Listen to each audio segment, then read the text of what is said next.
Happy holidays, and thank you for joining us for another edition of Conversations with AARP in the Virgin Islands.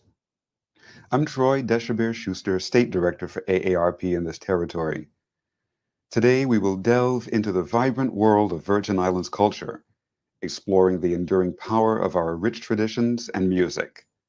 These elements are not just legacies of our history, they are active, living parts of our community that foster social connections, bringing generations together and enhancing our overall quality of life.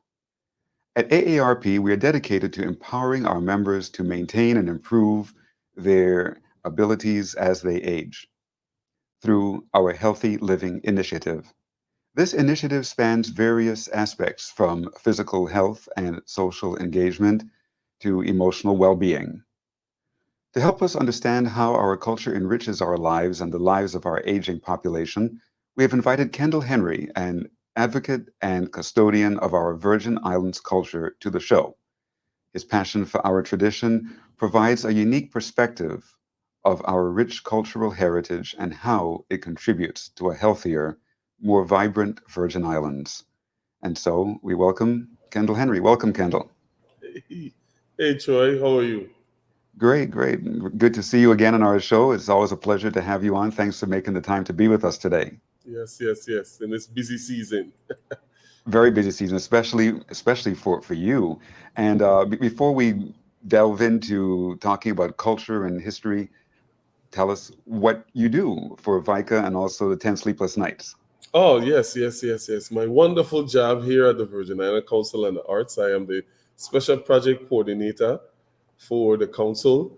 Definitely a pleasure and a great passion of mine to be working here at the Virgin Island Council on the Arts. Right here down in Frederickstead, the St. Croix office is at the Frederick Dorsch Cultural Center, right in the heart of Frederickstead. So it's definitely a pleasure, and like I said, is a stone throw away from where I grew up. So I'm very familiar with the Dorsch Center, and I'm a member of Stanley and the 10 Sleepless Nights from the time I was in high school to now. So for the past over 20 years, I've been a member of Stanley and the 10 Sleepless Nights and the chairman of the 10 Sleepless Nights Cultural Committee. Great. Well, thanks so much. And you're well steeped in our history and our culture, in both hats, or with both hats that you wear, right? Between VICA and the 10 Sleepless Nights. And so you certainly have your finger on the pulse of what's going on. And talking about culture is always evolving. It seems to be almost like a moving target, right? The minute you think you know the culture and understand the culture, there's another shift. We each have our different perspective and different views on culture, but as people move into the Virgin Islands, as people move out of the Virgin Islands, as different cultural elements come in, it's forever changing. So in your words, tell us your views about culture. How would you define Virgin Islands culture? Well, as you mentioned, and you hit the nail on the head when you talk about different people moving in, people moving out, as we go from family to families here in the Christmas season and going through our Christmas traditions. It's based off of family value here in the Virgin Islands. Because if you come to my home, we might do things different than the Schusters or the Shangs or the Hendricks. So here in the Virgin Islands, that's what makes us definitely unique. That we have around the Christmas time, we have these various traditions that we practice based off of different households as you visit over the time. But the main core traditions stays the same. Practicing, the various, as you drink your guava berry and your coquito. You know, that hasn't changed as yet. I don't think that's gonna change either. Right. You know, but talking about our culture, per se, our steep mean culture, that's something that is definitely enhanced, because as time goes through, you know, like for example, the way how 10 Sleepless Nights started, they started playing with acoustic instruments only, you Mhm. know, and watch them now. They have a lot of electric instruments. So as time progresses, definitely we have changed with the times, and for the better as well. There's so much more we want to discuss about culture, but if you can tell us how the transition was made from James Z and the Happy Seven to the 10 Sleepless Nights, because at some point there was a change, I guess, as some of those band members died. Do you know how that went? Well, it wasn't really a drastic change, because GMC and Stanley, they both had their time slot, so or they had their engagement going around the same time. Stanley was traveling back and forth to St. Thomas. GMC was very popular, back and forth to St. Thomas and St. Croix. So the both of them play Quelbe music and play the core, of Virgin Islands music, but the style that each band plays is what tells them apart from each other. Because you can hear Stanley with the unique flute, you could hear GMC with Ohalo Williams and Dimitri Pikey Copeman and the saxophone, and then edgy voice with 10 Sleepless Nights, and GMC voice with his band really tells it apart with the style of each band. The same thing with Blinky and the Roadmasters, and Bully and the Musical Kafunas, and Joe Paris and the Hot Shots. They all play Quelbe music, but they had that unique style that if you heard them play, you knew who you was listening to. Are there any new Quelbe compositions, or is it the same repertoire, the historical repertoire that we're hearing?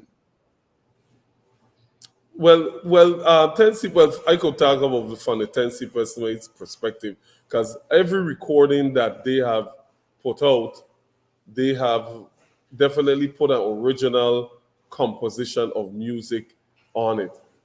Starting back from the first LP with the Butcher and the Politician, or the Foul Wing, they have always been creating new Quelbe music and various styles throughout the 53 years of the 10 Sleepless Nights. Interesting. And how do you think the rich traditions and music of the Virgin Islands contribute to the overall well-being of our community? Well, that's who we are. That's who we are as a people, as a community, as a territory.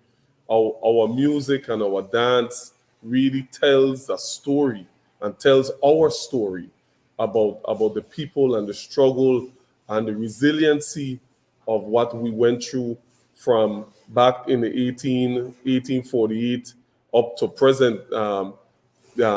Quelbe music is definitely evolving. The quadrille dance is definitely evolving into something totally different than our forefathers even imagined that the dance and the music will come to. So I'm happy to see where is that right now. And talking about storytelling, storytelling is a wonderful way to connect us to each other and connect us to our history. And so I would imagine that the music and the stories that are told through the music help us to actually build community and build relationships. Would you say that's true, or what are your thoughts on that? Yes, definitely. Storytelling, and I grew up in that era where storytelling was the staple of your community.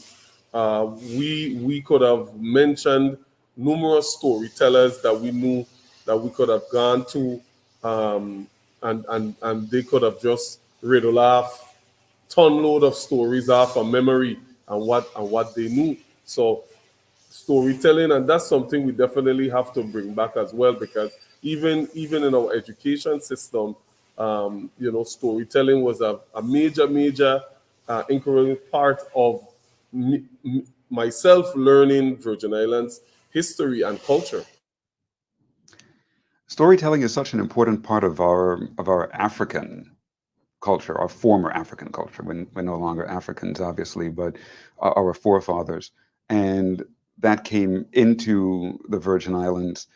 We hear of Kaiso, the storytelling to the drum beat, and it just continued on in various ways. Is there a connection between Quelbe and Kaiso, and Oh, what does that connection look like? definitely. And during the Folklife Festival, we did an evolution of Kwelbe music, where we broke down the how Kwelbe music came, where it came from, and carousel music was one of the incredible parts of the beginning of Kwelbe music, because before the instruments them, it was carousel, it was the singing and the drumming, um, which was banned during the Danish under Danish rule. It was definitely looked upon as threatened by the Danish government. So if you even go back into the Danish archives and see their um, um, like newspapers or documents, Kwelbe music and carousel singing and drumming was banned for a particular time, for a long period of time here in the Danish West Indies. So it really started something, and it just evolved into Kwelbe music and what we have today.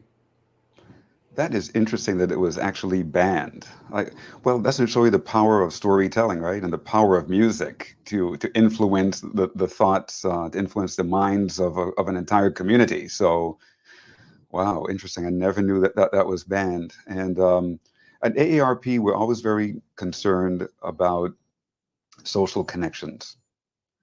Studies have shown that social isolation has the negative impact of smoking 15 cigarettes a day, believe it or not. It has a negative impact on the entire body, on the heart and the whole circulatory system, on the nervous system. Every part of the body is negatively impacted by social isolation. So imagine that. Again, studies have shown that isolation has a negative impact of smoking 15 cigarettes a day. So at ARP, we're always looking for ways to help people connect, especially the older population, as a way to improve their overall health, including their brain health, and warding off dementia.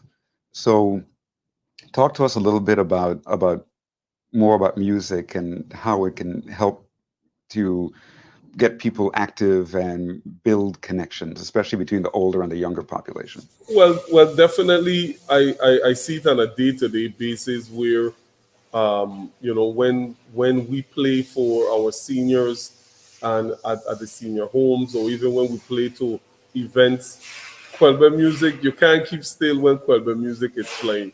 So even people with canes and walkers and in wheelchair definitely has to move and put themselves in a position to enjoy the music, and they probably didn't even realize by moving it helps with the mobile skills, and it makes it sharper, and it gives them that next edge over someone who's just sitting down doing nothing. So our culture has definitely impacted physical activity within our seniors here in the Virgin Islands, and even to masquerade dancing and quadrille dancing and dancing to the music just regularly, doing those mobile skills. Because if you don't have the mobile skills to get it done, you definitely can't join. But you have to keep moving in these various dances, and I think that's what keeps us looking so young so long. Yeah, yeah, and that's an excellent point. Again, studies have shown that exercise helps to improve brain health.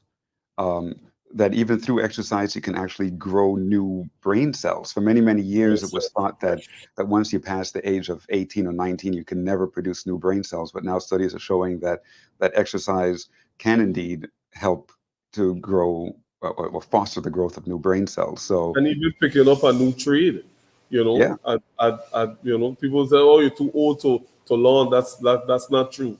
Even picking up a new trade, doing something that you have never done before, is you're definitely doing a positive to your body. that's right. That's right. That's right. And so yeah, when you hear the club A music, whether you can dance it or not, whether you're from the Virgin Islands or from the U.S. mainland or some other part of the world, you can't keep still, right? Yes, It causes movement. So yeah, it's a wonderful way to get us active and to build community as we dance with each other. And I would love to see more young people get involved in the quadrille. Does that happen anymore? I mean, it seems like I'm always seeing the well, older population doing quadrille. Are yeah, younger people getting involved? well, the younger people is getting involved, but we have a gap in between when they start to get to that junior high level, high school. They kind of lose interest. They lose that interest, and we have to find a way how we can bring them back into that interest level in our culture. Because during VA History Month last year, I visit couple of the high school VA history class, and I had to ask the question because it was like, why is it that you guys are not more interested in our culture or cultural things? And a couple of the students said, it's for old people. And our students, that's all they see. They see older people dancing, they see older people playing, so they feel like there's no relation between themselves and the music, themselves and the dance. And that's why we are so happy to have the festival troupe in the parade with students dancing quadrille, because that shows that our students do have that interest and that love for our culture. And talking about our Christmas festival, tell us a little bit of what you all are doing this year Well, with the Christmas festival. this year definitely it's back to normal for us. We are in the two parades. We are in the children parade, and we have in the children's section we have 28 couples, and in the adult section we have 30 couples in the adult section, and we are definitely proud to always have, not just for this particular parade, but always have AARP as one of our major sponsors for our festival through children and adults. So AARP definitely sees the importance of preserving our culture and keeping our community culturally aware, and we appreciate AARP for what they do on a daily basis. Yeah, and thank you. And speaking not only for us here at AARP in the Virgin Islands, but the entire organization is always working toward making AARP culturally sensitive in every regard all across the country and even right here in the Virgin Islands, and showing up in a cultural way, a culturally sensitive, in a culturally respectful kind of way. And so it's wonderful for the opportunity to work for such a company that respects our culture. So I get to work for this North American company, but right here in the Virgin Islands, doing good for our community and making AARP look like us rather than we trying to look like AARP. And we even have our song, right? AARP makes me happy. You and especially Edgy and Stanley. Stanley Jacobs were very, very involved in that. And I understand that you're going to be playing that along the parade route Yes, for this yes, Christmas. yes. We're definitely looking forward to having that song as in our repertoire as we traverse throughout the parade route in the children and adults parade. So definitely take a listen when 10 Sleepless Nights is passing. We might be playing the AARP theme song, and take a listen. It's very good. It's well put together. We have all Virgin Islanders playing and singing on the song. So really look forward to the community embracing that wonderful composed song. Yeah, and just as a bit more of a background for our listening and viewing audience, that song was composed for us by Louis Eibel. He's on St. Thomas, an award-winning soca calypso composer, won many, many awards here in the Virgin Islands and other parts of the Caribbean. Many of you know who Louis Eibel is. He's won Road March so many times. And it was recorded by Malvern Gums and um, another recording artist, Pons, first name is slipping me, I'm ashamed to say, here on St. Croix. And then in the song is performing Edgy. So Edgy from 10 Sleepless Nights, he's playing his banjo and he's singing the first verse as well as he's in the fourth verse. And then we have Nikki Brooks singing also, our very own Nikki Brooks, and Pressure Busspipe singing as well. And then we have Stan Lee on the flute in all of the interludes and so forth between the verses and the refrain and so forth. And this song is an interesting blend of Quelbe and soca, which gives it such a unique sound, I think. It's a beautiful combination when you bring the Quelbe and the soca together in the same composition. And so we've entitled it AARP Makes Me Happy, talking all about the joys of being a member of AARP, but it's not just a jingle, okay? This is a whole song, a whole song with four verses. And it's great to listen to it and to dance to it. So we thank you and the 10 Sleepless Nights for bringing it down the parade route this holiday season. And I understand you've even registered that as a song you're using to compete for Road March, right? Yes, definitely. It's gonna go smack down on our application as our Road March entry. Yes. Great. I'm looking forward to that. And so, what other kinds of ways does the 10 Sleepless Nights and you at VICA work to enhance and teach our culture, to keep it alive, Well, aside from music? at this time, for the past 3 years, the Virgin Island Council and the Arts and the 10 Sleepless Nights has put on and have the Folk Life Festival. It's definitely been expanding throughout the Virgin Islands. This upcoming March is where it's set to have the third annual Folk Life Festival, and we're expanding it all the way to St. John, where we have events on St. Croix, St. Thomas, and St. John, where we bring culture to the entire Virgin Islands and not just having it here on the island of St. Croix, because that's where Stanley there. We want to expand, we want to expose, we want to showcase, we want to preserve, and both entities, the Virgin Island Council and the Arts and 10 Sleepless Nights, has definitely been on the ground when it comes to preserving the culture, supporting the culture, and making sure the community, as I always use this, keep the community culturally aware. And what we're doing this year that is kind of different is that we're doing cultural school tours, where we can't go into all the schools now, but we are selected 4 to 5 schools on St. Croix, 4 to 5 schools on St. Thomas, and we'll be going into the school with quadrille dancers, moko jumbis, carisol singing, and whatnot, masquerade dancing, and exposing our students on the high school level and the junior high level and the elementary level to our rich culture, hoping that we will get 1 or 2 interests and they will definitely come aboard and support our culture and definitely continue their interest. Because one thing with our culture is that it has so much moving parts. We just talk about the dance, the music and the dance, but we have the cooking, we have the Yes. storytelling, as we mentioned earlier. We have these different aspects. So even if you're not interested in the music or the dance, you could definitely come and be a part of a different aspect of Virgin Islands culture and history. Yeah, I'm so glad you mentioned the food, the culinary arts, because Yes, yes, that is very rich here, is especially on St. Croix. yes, I get in trouble for saying, but it seems like like the Danish West Indian culture is a little more present on yes. St. Croix than on St. Thomas or St. John. And and some of the old dishes like mafe.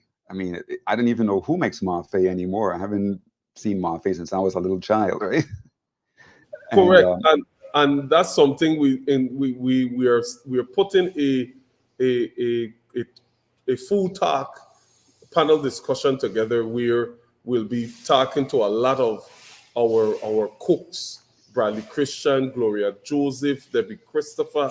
We'll be talking to them, and we're also incorporating some of our younger upcoming individuals, Janesta Ritter and whatnot, yeah, because we want to make sure we want to have that cross breed of the young meet the old meet the young, and we have a dynamic conversation about our culinary cuisines throughout the Virgin Islands. Yes, it's more dominant and St. Croix, as you said. Me and you gonna get in trouble for that, but again, we definitely must have the conversation, throughout all the different dynamics, St. Croix, St. Thomas, St. John, because you can't just talk about cruise and cooking and not right. mention, various islands and what they do different to what we do. So that's something I'm looking forward, and I know the community definitely wants to see that conversation. Yeah, and I'm glad you mentioned Debbie Christopher. One dish I was going to bring up a moment ago is fish pudding. Ah, yes, And yes. Debbie Christopher makes an excellent fish pudding. Now, after I say this, everybody's going to be calling up Debbie, right? Yes, and she make good can pork too. Yes. Yeah. All right. Yes, I've been asking Debbie Christopher to teach me how to make fish pudding for a long time, and she keeps saying yes, but then I get busy, she gets busy, we never get together. So we have to work that out one of these days. But but I'll taste it of fish pudding. she's definitely willing, and that's one thing about our culture and our culture bearers and tradition bearers throughout the Virgin Islands, that they're willing to teach, they're Yes. willing to share. Because my concept to it, me personally, is that someone taught me for free. Someone taught me how to play Kwelbe music, how to dance quadrille, how to call, how to tie the head ties. And it's very hard for me now to turn around and say, give me this for that. It's very difficult. And I really go through a hard time when it's time to, because people are like, I want to give you something, but I was like, yeah, give me some, yeah, but we gonna go through that. Right. But yes, but our culture is very, very diverse, and I just love it. And the people that is a part of our culture is definitely milestone, and yeah, they love what they do. Stanley and Edgy, as I'm going to mention, the dedication after 53 years Yeah. playing with one banner in one organization, and still have that passion to come every single day and put the best foot forward. So Yeah. I'm definitely thrilled to have mentors and colleagues like those two on a daily basis. Well, Kendall, we are just out of time. Thanks again so much for being on our show. I wish you a very Merry Christmas, a Happy New Year, Happy Holidays, and encouraging our audience to stay tuned to the 10 Sleepless Nights and the VI Council and the Arts. Thanks again, Kendall, for being with us today.